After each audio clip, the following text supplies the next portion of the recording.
Want to see something really cool? I am prototyping a crossover tube for this thing. 1UZFE. It's a 4-liter dual overhead cam engine from 1989. The supercharger is an Eaton 2300, and one of the problems I had with running the 65mm pulley, producing 17 pounds of boost at 6,500 RPMs, is that it would actually encounter this ugly thing, the original water crossover tube for the engine. Now, I was using a different water crossover tube. This is it right here. And if you're drag racing and stuff like that, it works. Not the prettiest thing in the world, but the company that made this ensured me I wouldn't have any heating problems whatsoever. Like, there would be no problems. But, however, that's not how it worked out. If I took it out for a ride that was over 45 minutes, it would inevitably overheat because it wasn't drawing enough heat from the engine out and about, because he deleted the thermostat. Even though I said I want to keep the thermostat, he said don't worry about it.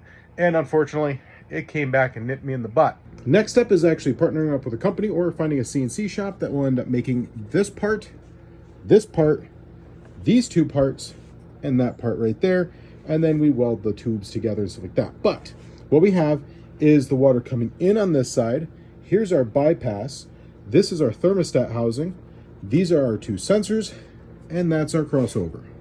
Now, I do have a bit of a concern about turbulence right here and potential cavitation, but the Toyota version of the crossover tube also had a 90, and it's not really massaged in there any more than I had it. So I'm kind of hoping that our flow is not going to be enough to create turbulence and, you know, damaging cavitation.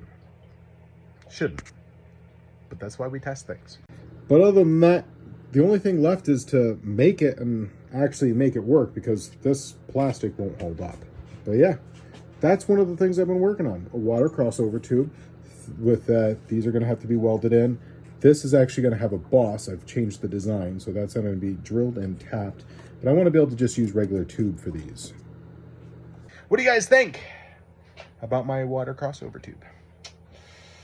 I'm working on a whole bunch more too. So we'll be doing videos. The very first thing I'm going to be showing you guys how to do is make block off plates. And then we're going to get all the way to making that type of stuff. So yeah, like, share, subscribe.